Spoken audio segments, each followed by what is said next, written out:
Carl Jung believed that most human beings live behind masks. He called these masks the persona, the polished surface we present to the world. It is the role we play at work, in relationships, in society, even in our families.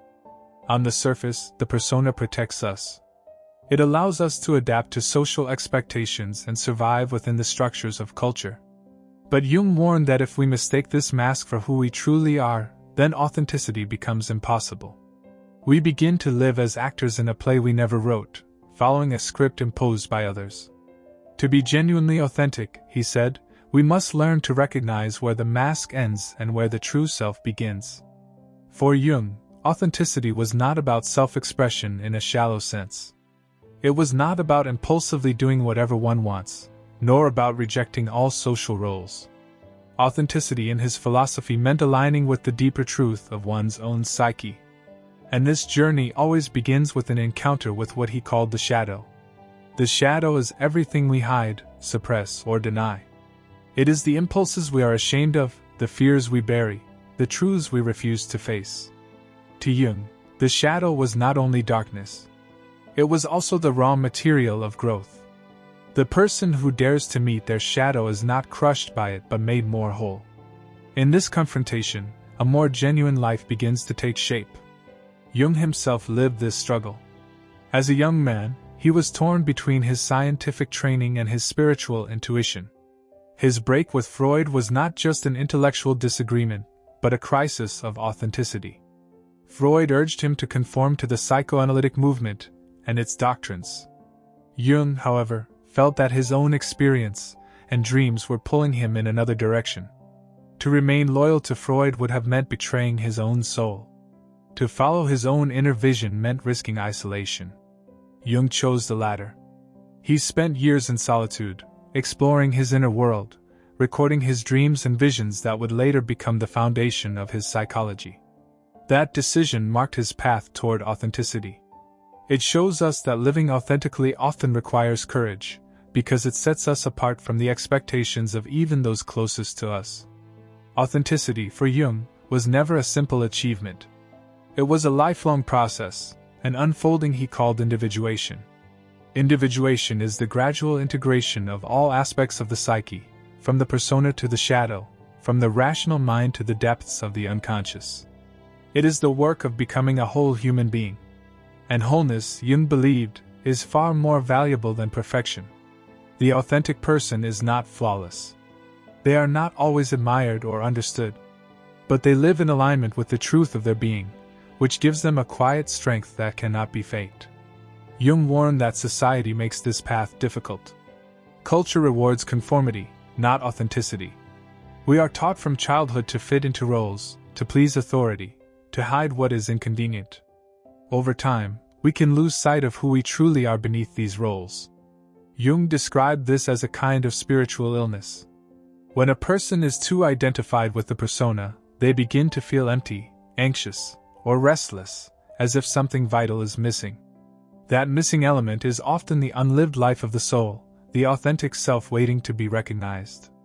But Jung also believed that the psyche never forgets. Even if the conscious mind resists, the unconscious continues to send messages. These appear in dreams, in sudden moods, in strange fascinations, in the quiet voice that tells us something is wrong. The path to authenticity begins when we listen to these signals instead of silencing them. It requires patience, because the unconscious does not speak in plain words. It speaks in symbols, in images, in the language of myth and story. Jung devoted his life to understanding this symbolic language, convinced that within it lies the key to the authentic self. One of his most powerful insights was that authenticity is not only personal but also collective. Each person carries within them fragments of humanity's ancient memory, the archetypes of the collective unconscious. To be authentic is not to isolate oneself from humanity but to realize that our own inner life is woven from the same patterns that shape the myths and religions of the world. The hero's struggle, the wise old man, the nurturing mother, the trickster, all live within us. By recognizing them, we come closer to our true nature, which is larger than the ego and richer than the mask we wear.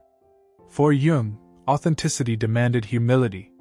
It meant acknowledging that the conscious ego is not the master of the psyche, only a small part of it. He wrote that people who identify only with the ego live in a constant state of defensiveness. They cling to their opinions, their titles, their outer image, terrified that anything might crack the mask. But the authentic person accepts the limits of the ego and learns to listen to the depths of the unconscious. They recognize that true strength does not come from controlling everything but from integrating the many voices of the psyche into a living harmony.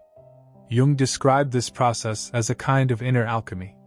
Just as alchemists sought to turn base metals into gold, the authentic person learns to transform suffering, fear, and conflict into insight and wisdom. Authenticity does not mean avoiding pain. It means allowing pain to become meaningful. Every shadow faced, every contradiction embraced, every role question becomes part of the gold of the soul. This is why Jung believed that authenticity is inseparable from individuation. It is not a mask we put on, but a work of transformation that deepens throughout life. At the heart of this philosophy lies a profound respect for the mystery of existence. Jung never claimed that authenticity was about fully knowing oneself in a final way. Instead, he saw it as a dialogue with the unconscious, an ongoing journey into depths that are never fully exhausted.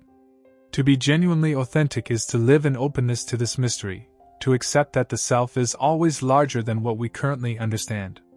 It is to walk a path where every step reveals more of who we are and more of the unseen forces that shape us. This vision of authenticity remains both challenging and deeply human.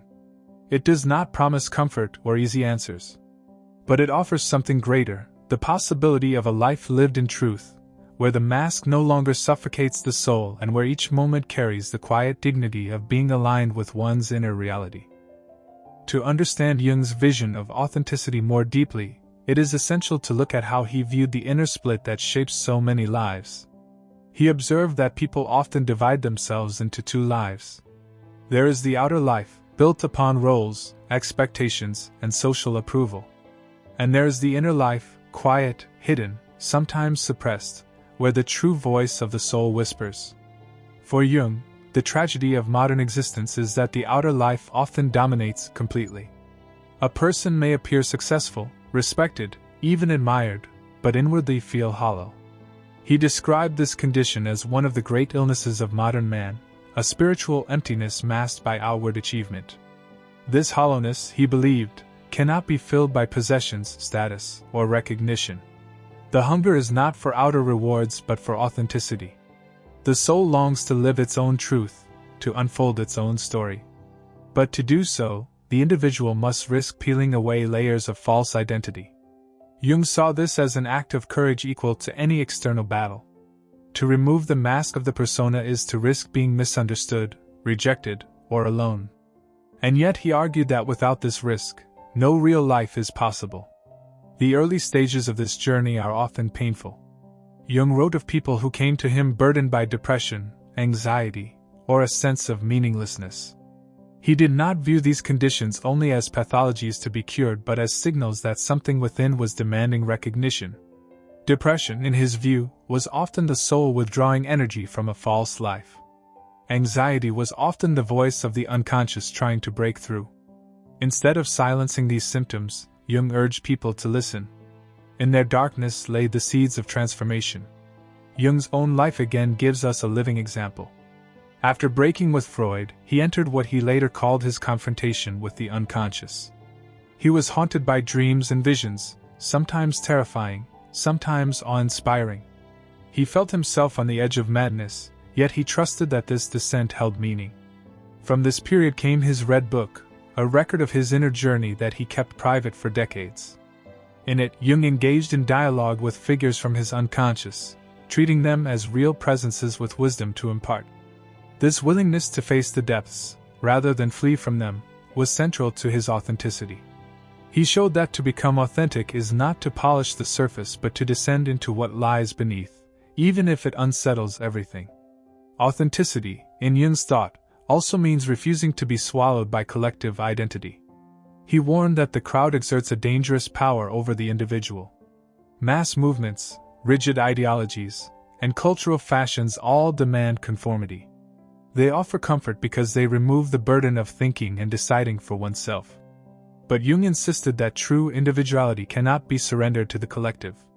He saw this surrender as one of the roots of 20th century totalitarianism, where millions lost themselves in the identity of the group. To resist this pull, to stand firm in one's own inner truth, is one of the highest forms of authenticity.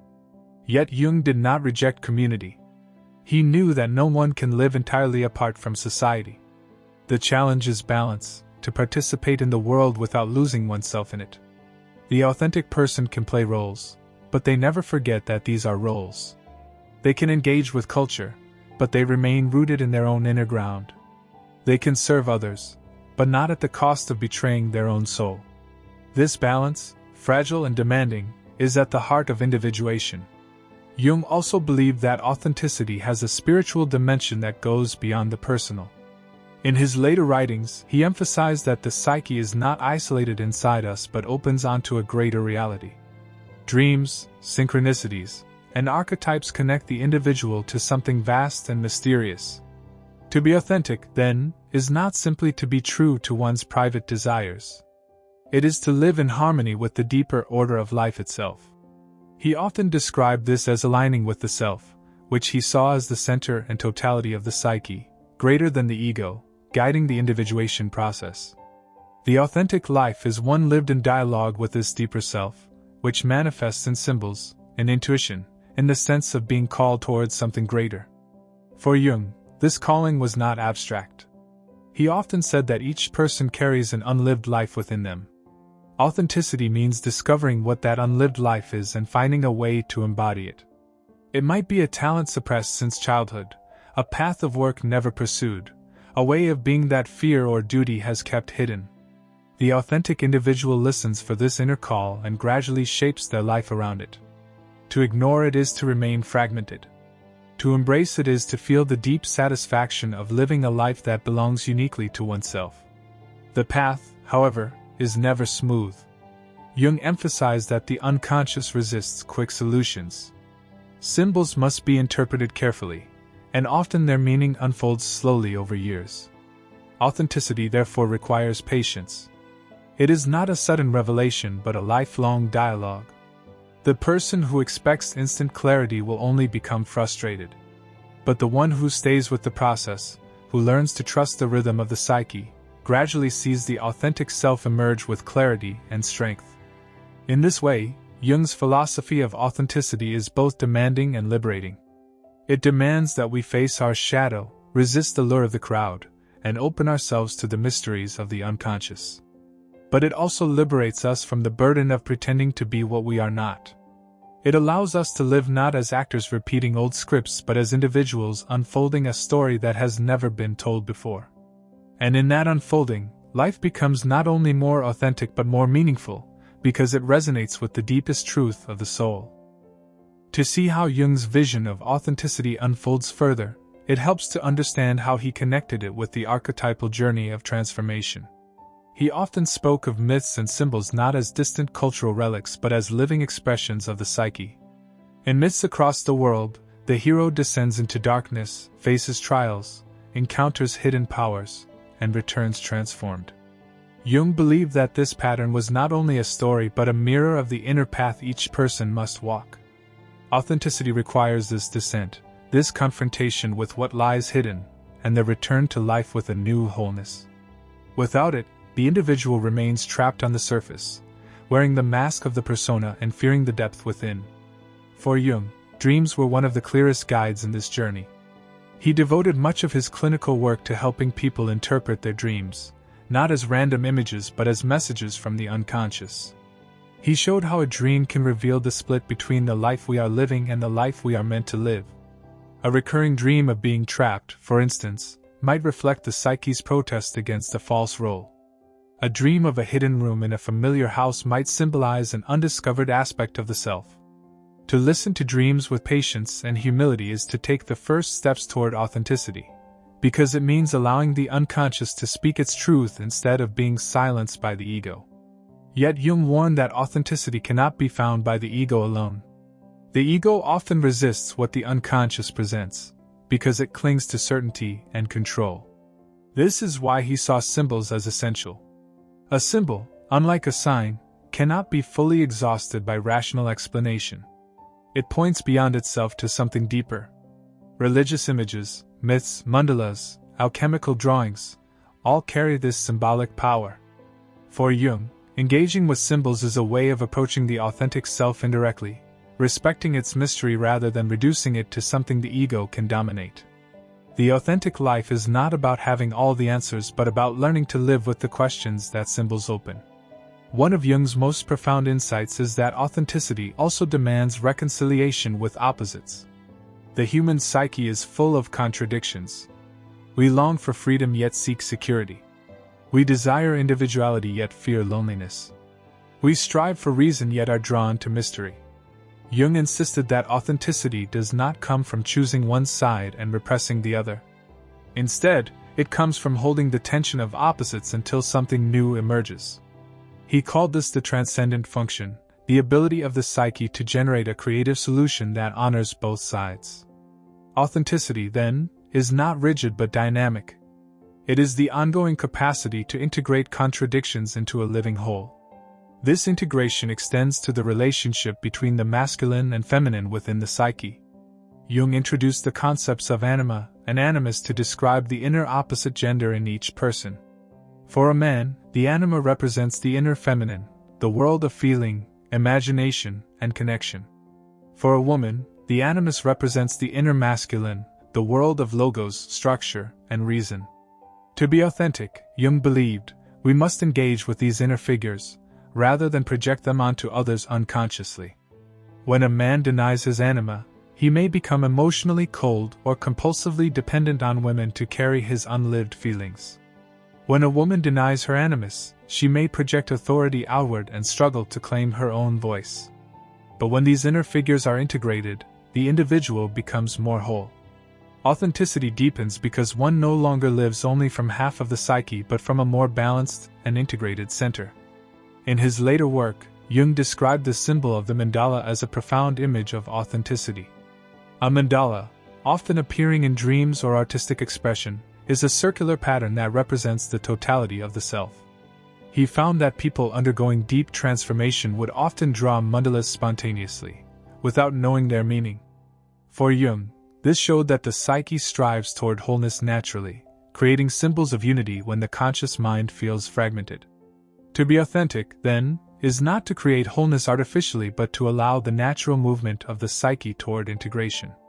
The mandala reminds us that beneath the conflicts and masks, there is a center within us that is whole and guiding. Jung also linked authenticity with creativity. He believed that when the unconscious is allowed to express itself, it often takes the form of creative work. Art, writing, music, and symbolic play all become ways of giving form to what lies within. Jung himself practiced this in his Red Book, filling its pages with drawings, calligraphy, and mythic dialogues.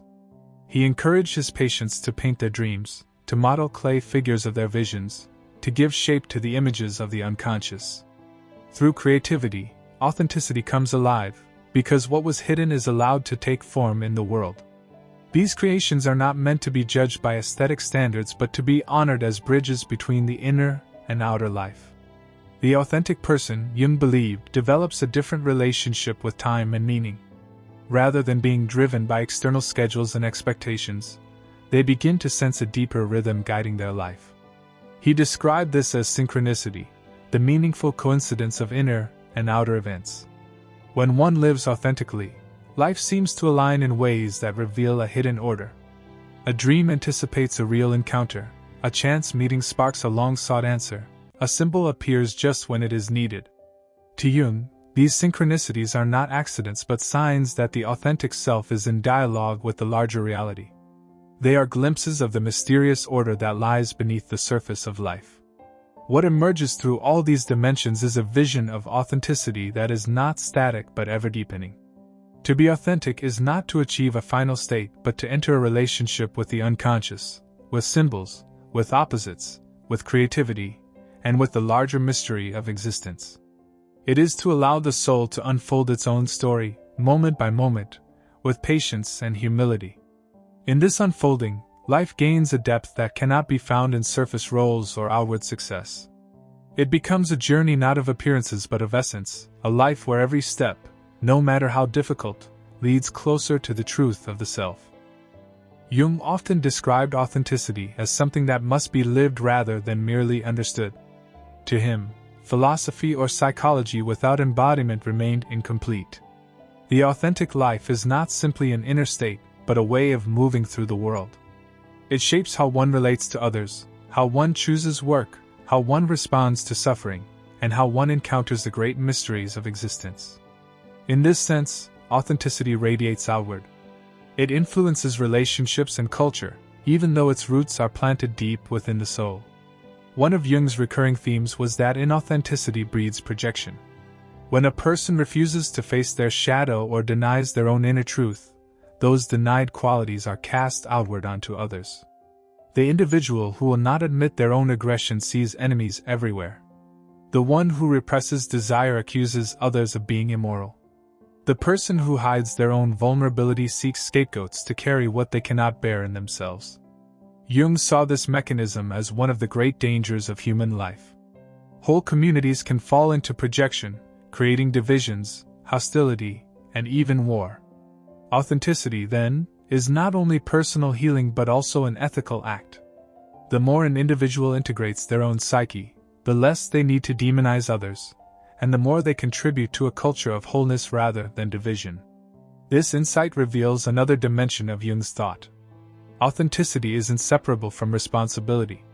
It is not a solitary indulgence but a way of standing in the world with integrity. When a person becomes authentic, they cease to live only for approval or conformity. They live from their own truth, and this truth inevitably influences others. Sometimes it inspires, sometimes it provokes, but it always carries weight. Jung believed that the authentic individual becomes a bearer of light in dark times, not because they are flawless but because they are whole. Yet he also knew that authenticity is demanding. He often spoke of the danger of inflation, when a person identifies too completely with archetypal forces. For example, someone who encounters the archetype of the prophet or the savior might begin to believe they are literally chosen above others. This inflation, he warned, is a distortion of authenticity. True authenticity is humble. It recognizes that the archetypes are universal patterns, not personal possessions. The authentic individual channels these energies without becoming consumed by them. They allow the archetype to enrich their life while remaining grounded in their humanity. Jung's idea of authenticity also included a reconciliation with mortality. He believed that much of modern culture's inauthenticity arises from the denial of death. People cling to roles, possessions, and achievements as if these could protect them from the reality of finitude. Jung, however, viewed death not as an enemy to be ignored but as a teacher. To live authentically is to acknowledge that life is limited and therefore precious. It is to shape one's days in light of this awareness, rather than fleeing into distraction.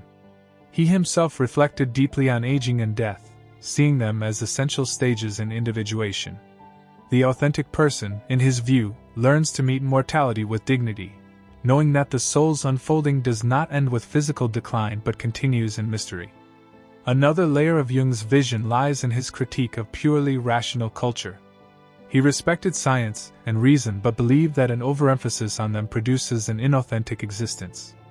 When everything is reduced to measurable data, the symbolic and spiritual dimensions of life are lost. Authenticity requires reuniting with myth, symbol, and imagination. Jung did not mean abandoning reason but restoring balance.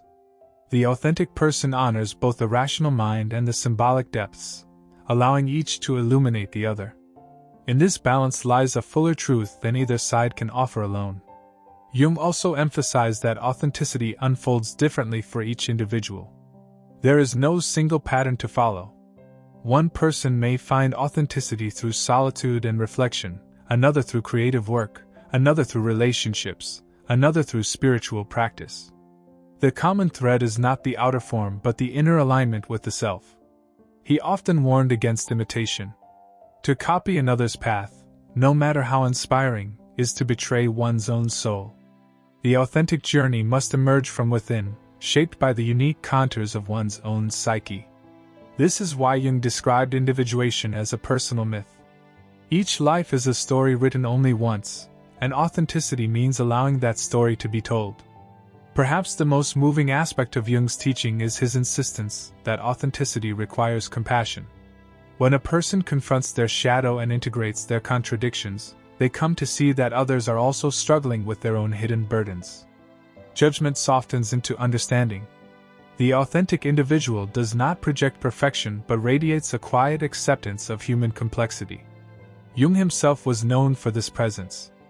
Those who met him often described a sense of being seen fully, without judgment.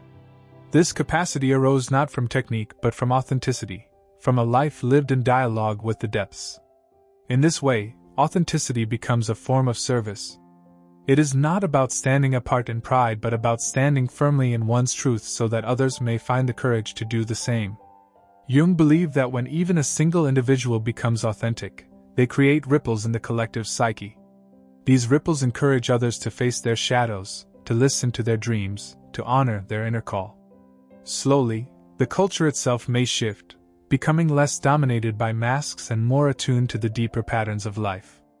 Jung's writings and life thus remind us that authenticity is both an inner necessity and a gift to the world. It heals the split within, but it also heals the fractures between people. It restores meaning to the individual, and in doing so, restores vitality to the collective. This is why Jung regarded authenticity not as a luxury but as a matter of survival for humanity. Without it, we are condemned to live in illusions, trapped in projections, endlessly repeating the same conflicts. With it, we open the possibility of transformation, not only for ourselves but for the larger whole to which we belong. As Jung's thought reached its maturity, his vision of authenticity became inseparable from the larger mystery he called the self. The self, for him, was not just the personal ego refined or perfected, but the totality of the psyche, both conscious and unconscious. It was the inner center that guides the process of individuation, the hidden wholeness that each life strives toward. Authenticity, in its deepest sense, meant aligning with this self. It was not about creating an identity or a brand for the ego, but about surrendering to the living reality within that is wiser and broader than conscious control. To live authentically in this way is to recognize that life has an inner direction. Jung often said that people do not invent their lives so much as they discover them. The authentic path is not chosen at random but revealed gradually through dreams, symbols, synchronicities, and inner callings. The ego resists this because it wants certainty and mastery. But the authentic person learns to listen and to trust. They begin to sense that their life is a dialogue with something greater, that meaning emerges not from forcing but from attunement. This is why Jung described individuation as a religious experience, not in the sense of belonging to a dogma but in the sense of being connected to the sacred. Authenticity, he believed, cannot be separated from the numinous. When one lives in alignment with the self, one encounters moments of awe, reverence, and deep mystery. These are not imported from outside but arise naturally when the psyche is integrated. The authentic life, then, is also a spiritual life, even if it takes no traditional religious form. In his later writings, Jung became increasingly concerned with the future of humanity. He feared that modern civilization, with its obsession with technology, power, and collective identity, was losing contact with the depths of the soul. He warned that this loss of authenticity could lead to destruction on a vast scale. Yet he also held hope that individuals, by committing to their own process of individuation, could contribute to a renewal of culture. Each authentic person becomes a living seed of transformation. In a world dominated by masks and illusions, the presence of even a few who live authentically can alter the collective atmosphere. Jung's own life embodied this hope. Though he was often misunderstood, criticized, or dismissed, he remained faithful to his inner vision. He recorded his dreams, engaged with his unconscious, studied myths and symbols across cultures, and never ceased to listen to the voice of the self. His legacy is not only a body of psychological theory but an example of a life lived in dialogue with the depths. His authenticity gave his work a vitality that still speaks today, long after his passing. To be genuinely authentic in the Jungian sense is therefore to accept life as a journey of wholeness. It is to confront the shadow with courage, to balance the persona without being swallowed by it, to integrate opposites, to honor symbols, to embrace creativity, and to live in openness to the mystery of the self. It is not an easy path. It requires patience, humility, and the willingness to bear loneliness at times. But it is also the only path that leads to true meaning.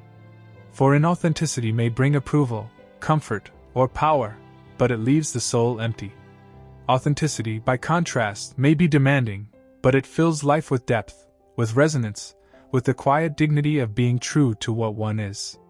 Jung's philosophy reminds us that authenticity is not a destination but an unfolding.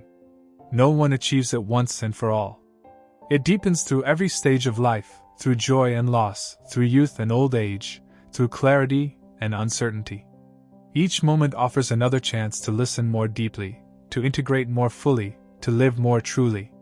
The authentic person does not claim to have arrived but walks the path with openness, knowing that the self continues to reveal itself in endless ways.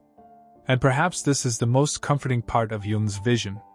Authenticity is not about becoming extraordinary in the eyes of the world.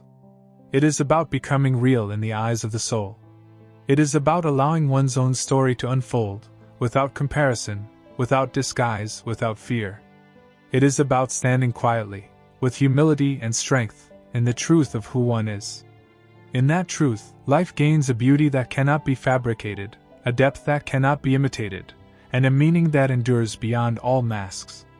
This was the gift Jung offered, a path toward a life that is not only lived but lived genuinely. A life where the masks fall away, the shadow is embraced, the self shines through, and the human being stands whole, authentic, and at peace with the mystery of existence.